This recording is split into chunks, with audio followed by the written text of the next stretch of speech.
नमस्कार दोस्तों, स्वागत है आप सभी का आपके अपने YouTube चैनल स्टैटिक्स IQ में। दोस्तों, जैसा कि आपने थंबनेल में देखा होगा, आज के इस सेशन में हम बात करने वाले हैं मूल अधिकार। जी हाँ, आज के इस सेशन में हम बात कर रहे हैं मूल अधिकार के ऊपर। और मूल अधिकार में पिछली एग्जामों में किस प्रकार से क्वेश्चन पूछे गए हैं, उन क्वेश्चनों को यहाँ पे रखने के आपके समक्ष रखने की कोशिश की है। तो दोस्तों, यदि आज ही आप हमारे चैनल से जुड़े हैं तो चैनल को सब्सक्राइब कर बेल आइकन पे प्रेस कर दीजिएगा, ताकि इस प्रकार की समस्त वीडियो आपको सही समय से मिल सके। तो दोस्तों, हम बात कर रहे थे मूल अधिकार। तो मूल अधिकार से क्वेश्चन उन सभी एग्जामों में पूछे जाते हैं जिस एग्जाम में पॉलिटी से क्वेश्चन पूछे जाते हैं। जी हाँ, जिस एग्जाम में पॉलिटी से क्वेश्चन पूछे जाते हैं उस एग्जामों में मूल अधिकार से क्वेश्चन तो यहाँ पे मुख्य रूप से पूछे जाने वाले ही होते हैं। इसलिए दोस्तों, आपका सेशन आज के लिए काफी खास होने वाला है, क्योंकि इसमें मूल अधिकार से जो पिछले PYQ है उनके बारे में तो चर्चा करेंगे ही, उसके साथ इसकी जो बेसिक किस प्रकार से यहाँ पे थ्योरी होती है उसके ऊपर भी हम यहाँ पे विस्तार पूर्वक चर्चा करने वाले हैं। तो वीडियो के अंत तक बने रहिएगा। और चलिए चलते हैं बिना समय खराब करते हुए आज के इस सेशन के पहले क्वेश्चन की तरफ। तो पहला क्वेश्चन है, निवारक नजरबंदी के अंतर्गत किस व्यक्ति को बिना मुकदमा चलाए कितने दिनों तक बंदी बनाया जा सकता है। तो दोस्तों, यहाँ पे हम जो सेशन में बात कर रहे होंगे क्वेश्चन के बारे में बात करेंगे, और क्वेश्चन और उसका आंसर करने के बाद उसकी जो संपूर्ण व्याख्या हो सकती है उसके ऊपर विस्तार पूर्वक चर्चा करेंगे। तो वीडियो के बिल्कुल अंत तक बने रहिएगा, क्योंकि आज के इस सेशन में हमने मौलिक अधिकार से 30+ क्वेश्चन ऐसे लिए हैं जो बार बार आपकी SSC और जो दिल्ली पुलिस की एग्जाम में काफी मुख्य पूछे गए हैं। तो क्वेश्चन है, निवारक नजरबंदी के अंतर्गत किसी व्यक्ति को बिना मुकदमा चलाए कितने दिनों तक बंदी बनाया जा सकता है। तो दोस्तों, यहाँ से आपका ऑप्शन नंबर बी राइट होता है, 3 माह तक बंदी बनाया जा सकता है। चलिए इसकी व्याख्या के ऊपर चर्चा करते हैं। तो जो संविधान के अनुच्छेद 226(4) के अंतर्गत निवारक नजरबंदी का प्रावधान किया गया है, जिसके अनुसार किसी व्यक्ति को बिना मुकदमा चलाए 3 माह तक बंदी बनाया जा सकता है। और परंतु यदि किसी व्यक्ति को इससे अधिक समय तक नजरबंदी में रखा हो तो उच्च न्यायालय के न्यायाधीश की अध्यक्षता वाली समिति की अनुशंसा उसे आवश्यक होनी चाहिए। यदि किसी व्यक्ति को 3 माह से अधिक के लिए भी बंदी बनाया जाता है तो उसमें जो दोस्तों जो उच्च न्यायालय होता है उसके न्यायाधीश की अध्यक्षता वाली जो समिति बनाई गई है उसकी अनुशंसा आवश्यक होती है। चलिए आगे बढ़ते हैं और अगले क्वेश्चन पे बात करते हैं। अगला क्वेश्चन है, मौलिक अधिकार निलंबित किए जा सकते हैं। तो मौलिक अधिकार कब निलंबित किए जा सकते हैं, इस प्रकार से क्वेश्चन पूछा गया है। तो यहाँ से आपका ऑप्शन नंबर बी राइट होता है, राष्ट्रपति के द्वारा। चलिए इसकी व्याख्या के ऊपर बात करते हैं। तो जो आपातकाल के दौरान मूल अधिकारों का निलंबन होता है वह 2 प्रकार से किया जाता है। इसमें पहले के ऊपर चर्चा करते हैं। तो आर्टिकल 358, जी हाँ, अनुच्छेद 358 के अनुसार जब युद्ध अथवा बाह्य आक्रमण के कारण भारत अथवा उसके किसी क्षेत्र पर आपातकाल प्रभावी हो या आपातकाल लगाया गया हो तो अनुच्छेद 19 में उल्लेखित मूल अधिकार स्वतः निलंबित हो जाते हैं। तो दोस्तों, जो आपातकाल के दौरान होते हैं, राष्ट्रपति के द्वारा आपातकाल लगाया जाता है, ये आप सभी को पता है। तो उसमें जो मूल अधिकार होता है उसका निलंबन किस प्रकार होता है उसके ऊपर चर्चा कर रहे हैं। तो आपातकाल के दौरान जो मूल अधिकारों का निलंबन है वह मुख्यतः 2 प्रकार से होता है। उनमें जो पहला है आर्टिकल 358 के तहत होता है, जब युद्ध अथवा बाह्य आक्रमण के कारण भारत में या उसके किसी क्षेत्र पर आपातकाल प्रभावी हो तो स्वतः ही अनुच्छेद 19 में उल्लेखित मूल अधिकार निलंबित हो जाते हैं। अब चलिए आगे बढ़ते हैं और दूसरे यहाँ पे निलंबन के प्रकार के ऊपर बात करते हैं। तो वह है आर्टिकल 359। जी हाँ, अनुच्छेद 359 में राष्ट्रपति को यह अधिकार प्रदान किया गया है कि वह आपातकाल के समय अनुच्छेद 20 और 21 को छोड़कर अन्य किसी भी मूल अधिकारों में परिवर्तन को निलंबित कर सकता है। तो दोस्तों, जो मूल अधिकार होते हैं, मूल अधिकार जो आपातकाल के समय यहाँ पे निलंबन कर दिए जाते हैं, लेकिन जो आर्टिकल 20 और 21 में मूल अधिकार दिए गए हैं वह जो है वह आपातकाल के समय भी दोस्तों इनका निलंबन नहीं होता है। तो हम बात करते हैं अगले क्वेश्चन पर। तो अगला क्वेश्चन है, उच्चतम न्यायालय के अनुसार निजी भवनों के ऊपर राष्ट्रीय ध्वज को फहराना संविधान के किस अनुच्छेद के अंतर्गत सम्मिलित किया गया है। तो दोस्तों, जो यहाँ पे निजी भवनों के ऊपर जो राष्ट्रीय ध्वज फहराया जाता है और भारत के प्रधानमंत्री का जो यहाँ पे पहल चला रखी हर घर तिरंगा, तो वह भी इस आर्टिकल के माध्यम से दोस्तों सम्मिलित है। तो यह बात है कि निजी भवनों के ऊपर राष्ट्रीय ध्वज को फहराना संविधान के किस अनुच्छेद के अंतर्गत सम्मिलित किया गया है। तो हम बात करते हैं आर्टिकल 19(1)(1) की, तो उसमें दोस्तों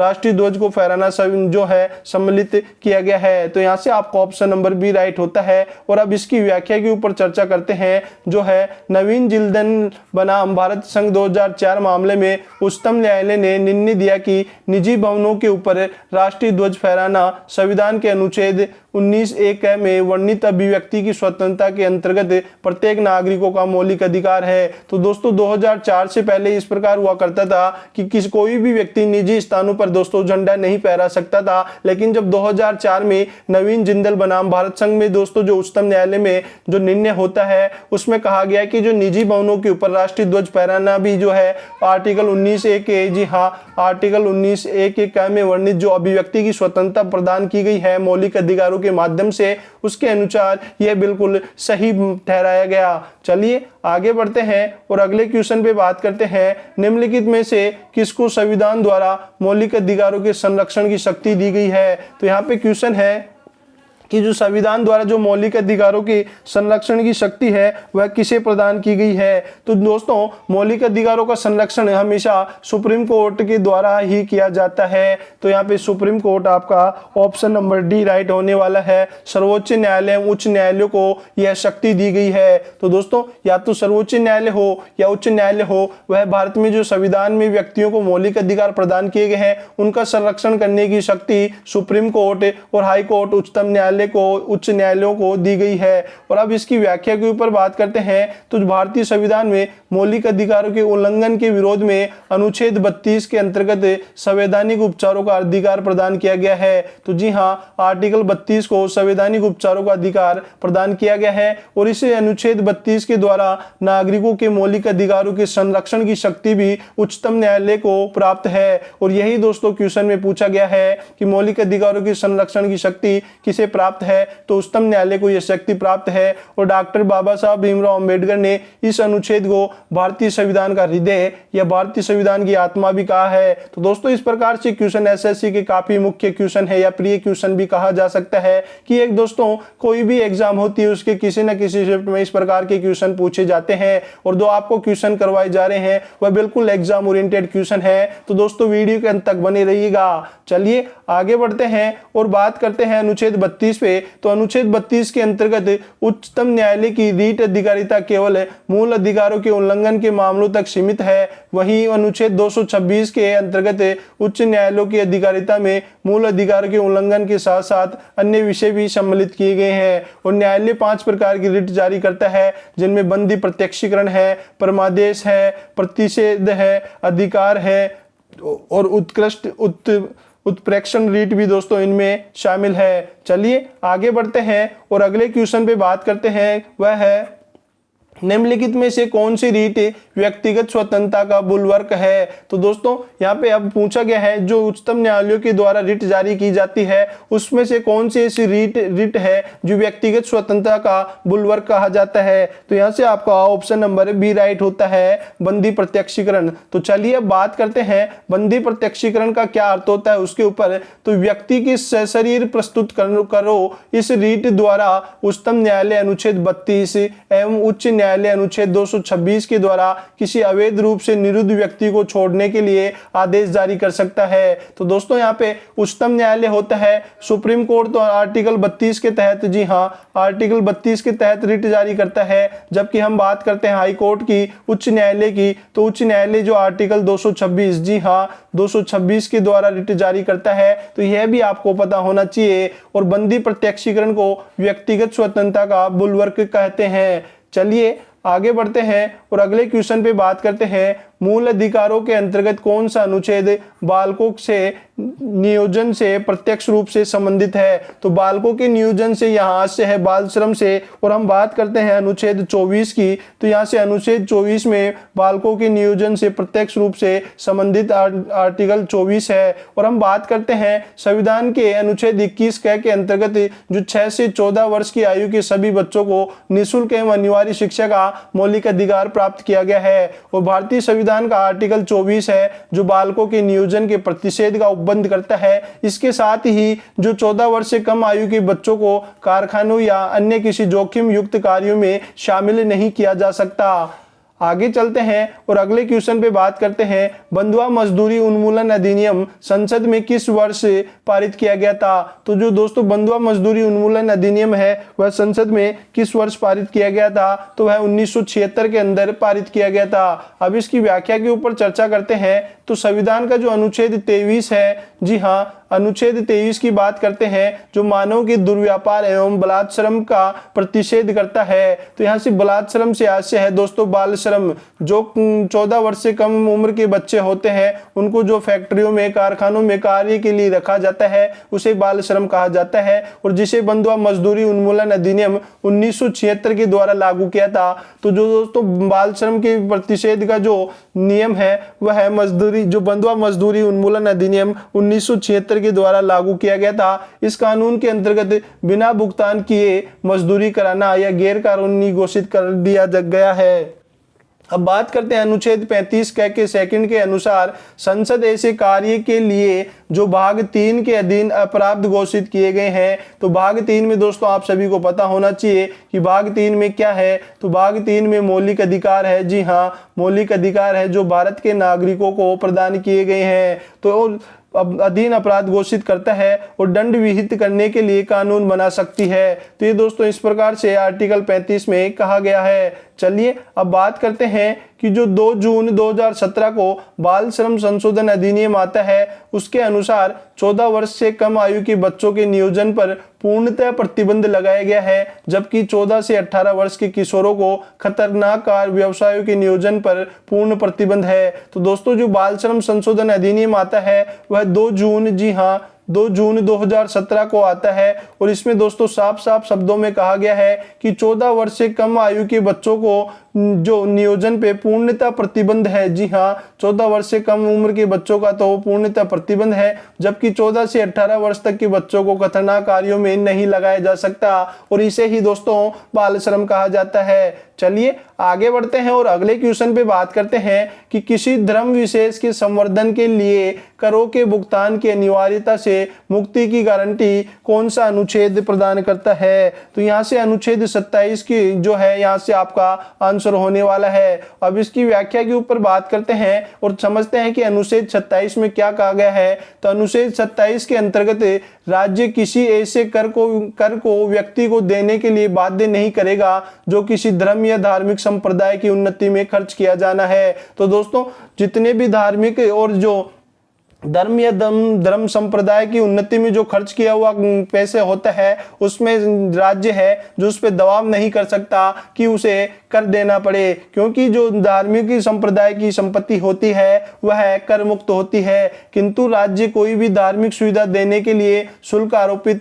कर सकता है। चलिए आगे बढ़ते हैं और अगले क्वेश्चन पे बात करते हैं। अगला क्वेश्चन है भारतीय संविधान के अनुसार जीवन का अधिकार क्या है? तो भारतीय संविधान के अनुसार जीवन का अधिकार एक मौलिक अधिकार है। जी हाँ, मौलिक अधिकार है, और मौलिक अधिकार दोस्तों आप सभी को पता है भारत के संविधान के भाग 3 के अंदर स्थित है। तो यहाँ से आपको ऑप्शन नंबर सी राइट होता है। और इसकी व्याख्या के ऊपर बात करते हैं तो जीवन का अधिकार अनुच्छेद 21 के अंतर्गत भारतीय संविधान में एक मौलिक अधिकार है, और उच्चतम न्यायालय ने अनुच्छेद 21 की व्यापक व्याख्या करते हुए स्थायी आवास एवं निजता का अधिकार आदि को भी जीवन के अधिकार के रूप में मौलिक अधिकार माना है। और दोस्तों यहाँ पे बात करते उच्चतम न्यायालय में कि अनुच्छेद 21 में कहा गया है कि जो इसकी व्याख्या करते हुए उन्होंने बड़े ही आसान शब्दों में कहा है कि जो स्थायी आवास और निजता का अधिकार है वह भी जीवन जीने के अधिकार के आधार पर ही मौलिक अधिकारों में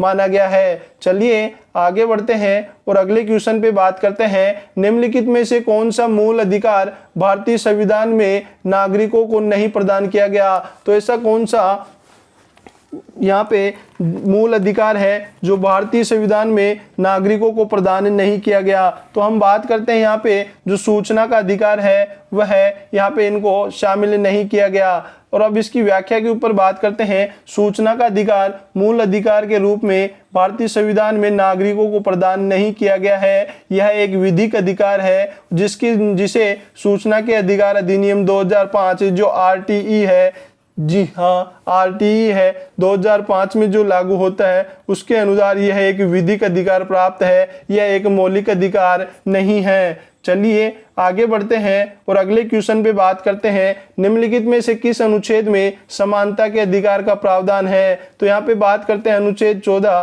तो इसके समानता के अधिकार का प्रावधान है।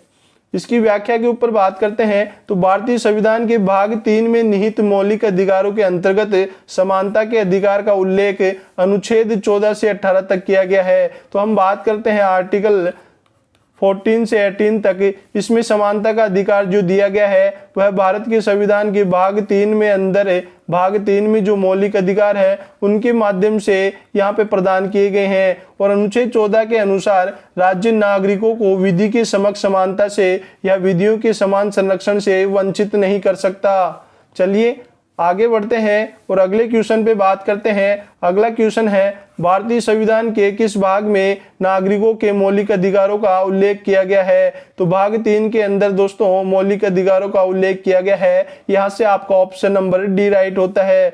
अब इसकी व्याख्या के ऊपर बात करते हैं तो भारतीय संविधान के भाग 3 के अनुच्छेद 12 से 35 तक मौलिक अधिकार प्रदान किए गए हैं। मौलिक अधिकारों का प्रावधान अमेरिकी संविधान से लिया गया है जो अमेरिका के अधिकार पत्र के समान है। तो दोस्तों जो मौलिक अधिकार है वह यूएसए से लिए गए हैं, यह भी आपको पता होना चाहिए। मौलिक अधिकार भारत के संविधान के भाग 3 में स्थित है। कौन कौन से आर्टिकल इसके मध्य में आते हैं? तो अनुच्छेद 12 से लेकर 35 तक जितने भी आर्टिकल आते हैं वह भारत के संविधान के मौलिक अधिकारों के अंतर्गत ही आते हैं। अगला क्वेश्चन है मंडल आयोग द्वारा अपनी रिपोर्ट किस वर्ष प्रस्तुत की गई थी? तो मंडल आयोग द्वारा अपनी रिपोर्ट 1980 में 1980 में प्रस्तुत की गई थी। सामाजिक और शैक्षणिक रूप से पिछड़े वर्गों की स्थिति जानने के लिए 20 दिसंबर 1978 को मोरारजी देसाई की सरकार ने बिहार के पूर्व प्रधानमंत्री बीपी मंडल की अध्यक्षता में पिछड़ा वर्ग आयोग के गठन की घोषणा की और इस आयोग ने अपनी रिपोर्ट 1980 को प्रस्तुत करते हुए पिछड़े वर्गों के लिए 27% आरक्षण की सिफारिश की थी, जो कि दोस्तों यह ओबीसी से संबंधित है। अगला क्वेश्चन है अल्पसंख्यकों के हितों की सुरक्षा पर किस अनुच्छेद में प्रावधान किया गया है? तो अल्पसंख्यकों के यहाँ पे जो अनुच्छेद में प्रावधान किया गया है वह हितों की सुरक्षा है अल्पसंख्यकों की, वह आर्टिकल 29 के अंदर। जी हाँ, ऑप्शन नंबर सी यहाँ से राइट होता है। अब बात करते हैं इसकी व्याख्या के ऊपर। अनुच्छेद 29 में अल्पसंख्यक वर्ग के हितों के संरक्षण का प्रावधान किया गया है। जी हाँ, आर्टिकल 29 में अल्पसंख्यक वर्ग के हितों के संरक्षण का प्रावधान किया गया है, जिसके अनुसार भारत के राज्य क्षेत्र में या उसके किसी भी भाग के निवासी या नागरिकों को अपनी भाषा, लिपि या संस्कृति को बनाए रखने का अधिकार होगा। आगे बढ़ते हैं और अगले क्वेश्चन पे बात करते हैं तो वह है कि भारत के संविधान के किस अनुच्छेद के अंतर्गत सशस्त्र बलों के सदस्यों के मौलिक अधिकारों को विशेष रूप से प्रतिबंधित किया जाता है? तो यहाँ पे आर्टिकल 33 यहाँ से राइट होने वाला है। अब बात करते हैं आर्टिकल 33 में क्या कहा गया है। तो संविधान का अनुच्छेद 33 संसद को यह शक्ति प्रदान करता है कि वह जो सशस्त्र बलों और खुफिया एजेंसियों एवं लोक व्यवस्था बनाए रखने वाले सुरक्षा बलों के मूल अधिकारों को सीमित करने वाली विधियां बना सकता है। तो यह आर्टिकल 33 के अंदर कहा गया है। अगले क्वेश्चन की बात करते हैं तो अगला क्वेश्चन है किस अपराध के अभियुक्त को स्वयं अपने विरुद्ध गवाही देने के लिए बाध्य नहीं किया जा सकता? भारतीय संविधान के किस अनुच्छेद में यह प्रबंध किया गया है? तो अनुच्छेद 20(3) है। इसके अंदर यह प्रबंधन किया गया है कि कोई भी अपराधी है उसे गवाही देने के लिए बाध्य नहीं किया जा सकता। तो यह अनुच्छेद 20(3) के माध्यम से प्रतिबंधित है। तो संविधान में मौलिक अधिकारों के अंतर्गत जो 20(3) अनुच्छेद 20(3) में यह प्रबंधन किया गया है कि किसी अपराध के लिए अभियुक्त व्यक्ति स्वयं के विरुद्ध गवाही देने के लिए बाध्य नहीं किया जा सकता। जबकि अनुच्छेद 21 में प्राण व दैहिक स्वतंत्रता का अधिकार प्रदान किया गया है और अनुच्छेद 22 के अंतर्गत कुछ दशाओं में गिरफ्तारी और निरोध से संरक्षण प्रदान किया गया है। चलिए आगे बढ़ते हैं और अगले क्वेश्चन पे चर्चा करते हैं। निम्नलिखित में से कौन सा अधिकार भारतीय संविधान द्वारा प्रदत्त एक मौलिक अधिकार नहीं है? तो कौन सा ऐसे अधिकार है जो कि भारतीय संविधान द्वारा प्रदत्त एक मौलिक अधिकार नहीं है? तो हम बात करते हैं संपत्ति के अधिकार की। तो संपत्ति का अधिकार यहाँ से ऑप्शन नंबर सी राइट होता है। संपत्ति का अधिकार है, उसके बारे में बात करें उससे पहले हम बात कर रहे हैं यहाँ पे